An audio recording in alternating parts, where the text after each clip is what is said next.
তো যেটা বলছিলাম, আমাদের 3 দিন ধরে একটি বিষয়ের উপরে ধারাবাহিক বক্তব্য চলছে, সেটা হচ্ছে শানে হযরত সৈয়দা ফাতেমাতুজ জাহরা আলাইহিস সালাম। আজকে সৈয়দাতুন নিসা সৈয়দা খাতুনে জান্নাত ফাতেমাতুজ জাহরা আলাইহিস সালামের ফাজাইল ও মানাকিব এবং তার শানের উপরে আজকে তার 3য় পর্ব। আমরা আমাদের এই বক্তব্য শুরু করেছি কোরআন পাকের সূরা আশ-শূরা 25 পারার 23 নম্বর আয়াত, কুল লা আসআলুকুম আলাইহি আজরান ইল্লাল মাওয়াদ্দাতা ফিল কুরবা, এই আয়াত পাক দিয়ে। এবং এই আয়াত পাকের তাফসীর এবং ব্যাখ্যা আমরা আমাদের প্রথম পর্বে আপনাদের এই পাশেই মাসুন্দিয়া কাজীপাড়া থেকে আমরা এটা বলেছি। আজকে আমরা এই আয়াত পাকের উপরে খাতুনে জান্নাত পাকের শান ও মানাকিবের উপরে হাদিস শরীফগুলো বর্ণনা করব। তার মধ্যে একটি হাদিস পাক, যেটা প্রত্যেকটা হাদিস আমরা কোট করব যে কোন কিতাব, কত খণ্ড, কত পৃষ্ঠা। আপনারা ভালো করেই জানেন যে মেদিনীপুর দরবার পাক থেকে আমাদের আলেম যারা আসেন, দলিল ছাড়া কোনো কথা আমরা বলি না। প্রত্যেকটা আমরা কোরআন, হাদিস, পেজ, পৃষ্ঠা। এখন তার কারণ হচ্ছে যে আমাদের কথাটা তো কোনো দলিল না, কোনো আলেম দলিল নয়, দলিল কোরআন আর হাদিস। এবং আমরাও যদি রেফারেন্সের বাইরে কোনো কথা বলি, এটা আপনাদেরকে আমার বলাই থাকছে, ওই কথা মানবেন না।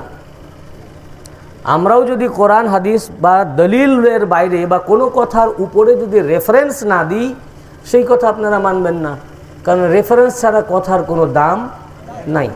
বরং কোনো কথা বললাম, রেফারেন্স দিলাম না, এটা আপনাদেরকে আমার তরফ থেকে বলা থাকছে। উঠে দাঁড়াবেন, দাঁড়িয়ে আমাকে প্রশ্ন করবেন যে এটা কোথায় পেয়েছেন, দলিল তো দেন নাই।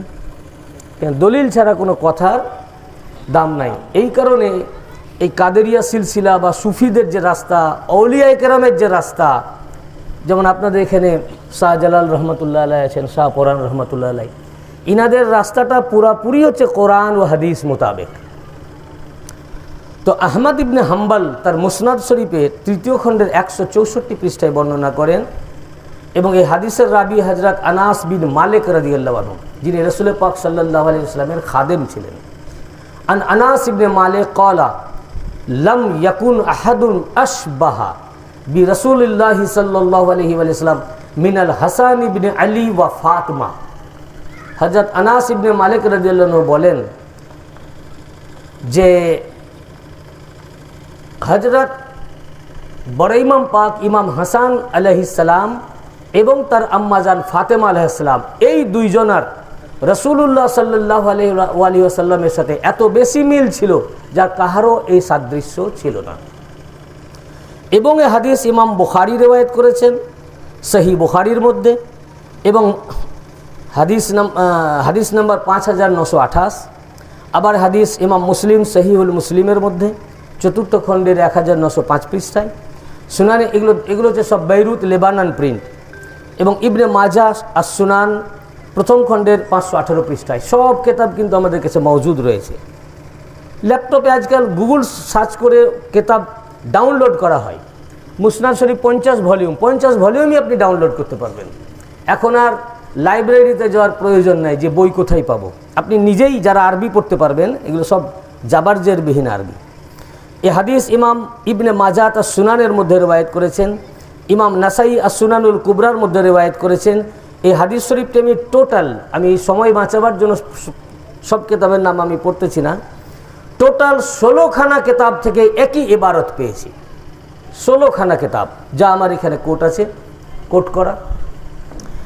হযরতে উম্মুল মুমিনিন আয়েশা সিদ্দিকা রাদিয়াল্লাহু আনহা এই হাদিস রিওয়ায়াত করেছেন।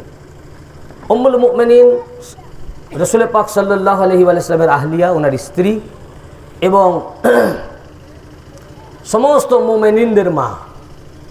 তিনি বলেন, আন আয়েশা قالت اجتمع نساء النبي صلى الله عليه وسلم فلم يغادر منهن امرأة। বলেন, আমরা উম্মুল মুমিনিন রাসূলুল্লাহ সাল্লাল্লাহু আলাইহি ওয়াসাল্লামের যত স্ত্রী, আমরা সেদিন একসাথে সবাই উপস্থিত ছিলাম রাসূলুল্লাহ সাল্লাল্লাহু আলাইহি ওয়াসাল্লামের সাথে, এবং এমন কোনো স্ত্রী ছিলেন না যিনি উপস্থিত ছিলেন না। সকল স্ত্রী আমরা উপস্থিত ছিলাম। এমন সময় ফাজাআত ফাতিমা তামশি, এমন সময় হযরত ফাতিমাতুজ জাহরা আসতে লাগলেন। কানা মিশয়াতাহা মিশয়াতু রাসূলিল্লাহ সাল্লাল্লাহু আলাইহি ওয়াসাল্লাম, উনি যখন আসছিলেন তো আমরা লক্ষ্য করলাম ওনার চলা চালচলন ঢং ভঙ্গিমা পুরোপুরি রাসূলুল্লাহ সাল্লাল্লাহু আলাইহি ওয়াসাল্লামের মতো, হুবহু রাসূলুল্লাহ সাল্লাল্লাহু আলাইহি ওয়াসাল্লামের মতো ওনার চালচলন। যখন উনি আসলেন ফাকাল রাসূলুল্লাহ সাল্লাল্লাহু আলাইহি ওয়াসাল্লাম, আল্লাহ রাসূল সাল্লাল্লাহু আলাইহি ওয়াসাল্লাম বলেন মারহাবা বিইবনাতি, আল্লাহ রাসূল বলেন হে আমার কন্যা তোমাকে মুবারকবাদ। অতঃপর আল্লাহ রাসূল ফাআজলাসাহা আন ইয়ামিনিহি আও আন শিমালিহি, অতঃপর আল্লাহ রাসূল সাল্লাল্লাহু আলাইহি ওয়াসাল্লাম তাকে তার ডান দিক অথবা বাম দিকে বসালেন। বসার পর আল্লাহ রাসূল, ইমাম বুখারী হাদিস riwayat করেছেন এবং ইমাম মুসলিম মুত্তাফাক আলাইহি হাদিস, এবং মোট 16খানা কিতাব থেকে এই ইবারত। আল্লাহ রাসূল সাল্লাল্লাহু আলাইহি ওয়াসাল্লাম বসানোর পর তাকে কানে কানে কিছু কথা বললেন। তো যখন বললেন রাসূল খাতুনে জান্নাত সাইয়্যিদা ফাতেমাতুজ জাহরা আলাইহিস সালাম ক্রন্দন করতে লাগলেন, কেঁদে উঠলেন। ফাবাকাত, কাঁদতে লাগলেন। অতঃপর আল্লাহ রাসূল সাল্লাল্লাহু আলাইহি ওয়াসাল্লাম আবার কানে কানে কিছু কথা বললেন, তো উনি হাসতে লাগলেন। উম্মুল মুমিনিন আয়েশা সিদ্দিকা রাদিয়াল্লাহু আনহা বলেন যে দুঃখ এবং আনন্দকে এত কাছাকাছি আমি কোনোদিন দেখি নাই। আমি জিজ্ঞাসা করলাম, হে মা ফাতেমা, কি আল্লাহ রাসূল আপনাকে প্রথমে কানে কানে বললেন যে আপনি শুনে কাঁদতে লাগলেন, আর পরের বার কানে কানে কি এমন কথা বললেন যে আপনি হাসতে লাগলেন?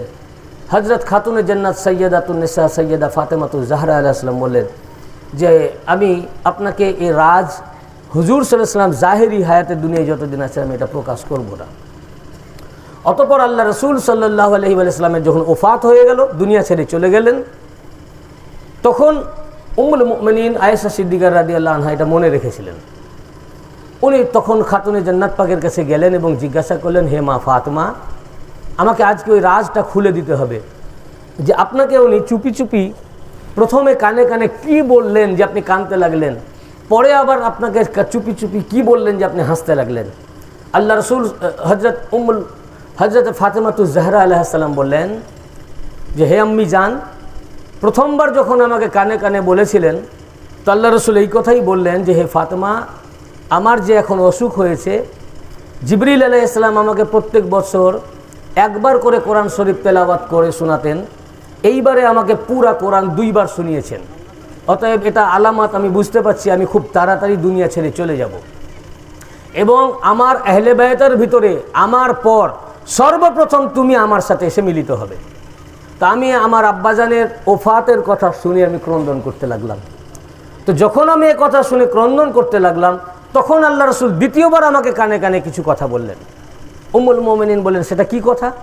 বলেন আল্লাহ রাসূল সাল্লাল্লাহু আলাইহি ওয়াসাল্লাম বললেন, আমা তার দাইন, তুমি কি এত সন্তুষ্ট নাও আনতাকুনি সাইয়্যিদাতুন নিসাইল আলামিন আও সাইয়্যিদাতুন নিসাই আহলিল জান্নাহ আও সাইয়্যিদাতুন নিসাই হাযিহিল উম্মাহ।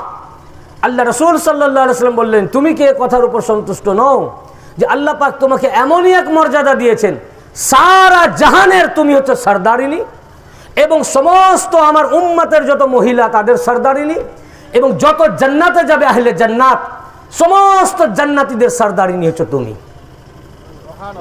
এই হাদিস ইমাম বুখারী riwayat করেছেন, এবং দারুল উলুম দেওবন্দ প্রিন্ট সহিহুল বুখারী প্রথম খণ্ডের 532 পৃষ্ঠার মধ্যে উল্লেখ করেছেন, রাসূল পাক সাল্লাল্লাহু আলাইহি ওয়াসাল্লাম ইরশাদ ফরমিয়েছেন, ফাতিমাতু সাইয়্যিদাতুন নিসাই আহলিল জান্নাহ, হযরত ফাতিমাতুজ জাহরা আলাইহিস সালাম জান্নাতের সমস্ত মহিলাদের সরদারিনী।